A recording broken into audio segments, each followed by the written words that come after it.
the same time being fueled and exacerbating inequality. Inequality both between and within countries, creating a snake biting its tail-like situation. Therefore, the question arises, is it too late to break this relentless cycle, and how do we do it? It can end one or two ways. We can solve the inequality issue first, therefore eliminating one of the many factors that play into the climate crisis, or we can focus on tackling the climate crisis issue first, therefore greatly reducing inequality both within and between countries. And after analyzing both these possible solutions, we think that the first one is not only unrealistic, but it is ineffective. Our argument is that we should focus on solving the climate crisis issue first. And by solving this issue, we can subsequently greatly contribute into solving inequality.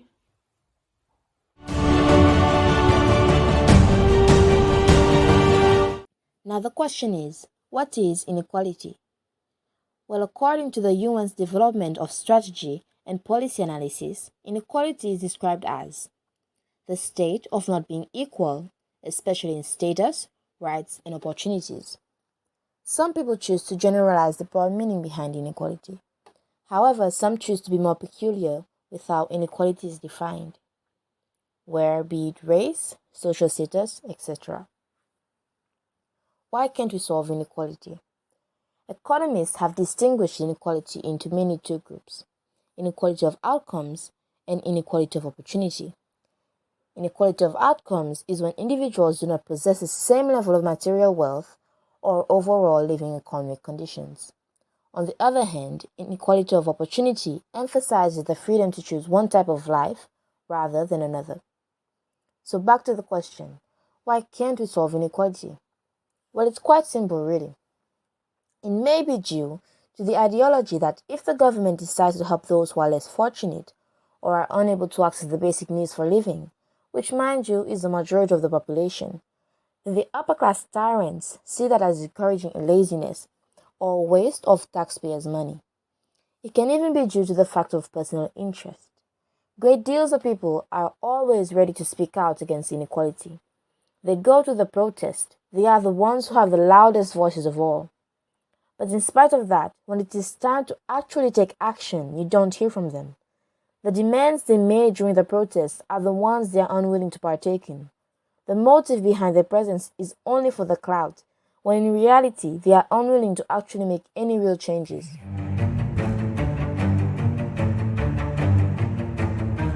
There are a myriad of other factors influencing climate change that cannot be solved by addressing inequality. Firstly, albeit of achieving global equality, it is inevitable to completely mitigate the emission of harmful greenhouse gases as a result of humans' necessities. For example, although by solving inequality, this will not mitigate the burning of fossil fuels. This is because the generation of most of the world's electricity, approximately 63%, is produced from burning fossil fuels. Secondly, achieving equality will only propel the unethical practices of certain companies. With the growth of developed countries, the rate of deforestation will significantly increase to prosper mining and logging industries. Lumber will be gathered to build houses, among other necessities, and mining will be practiced as a driving factor to develop the country's economy, resulting in more harm than good. And finally, there is no doubt that natural factors have significantly contributed to climate change. Volcanic eruptions release a large quantity of carbon dioxide, with some even emitting aerosols. Aerosols float in the air and can scatter incoming radiation, creating a slightly cooling effect. However, carbon dioxide has the opposite potential to cause global warming.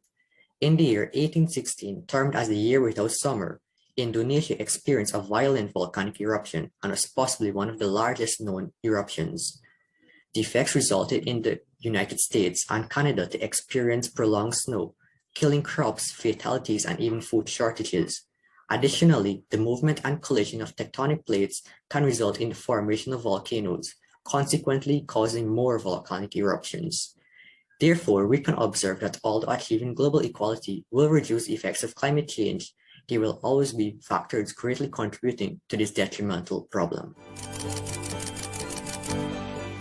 Exclusively, as the earth heats up, seas rise and natural disasters become more frequent, homes are becoming uninhabitable, and as a result, people flee from one place to another that's entirely new to them.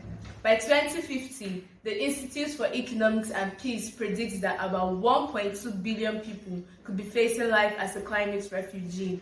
Sometime in Paradise, California, people had to move to Chico due to a campfire incident, which made rents to surge, pushing residents out of the place. Also, 31st October 2021 was an unimaginable situation for the people of Erimo Ijesha community in Osun State, Nigeria, as the impact of a slight rainfall and thunderstorm left the state in a devastated condition, among which buildings and infrastructures were destroyed, which increased social inequality in the state. However, this inequality will have to be solved if we first solve the problem of climate crisis. Thank you. An increase in slow onset disasters like rising sea levels, increasing temperatures, and land and forest degradation will force even more people to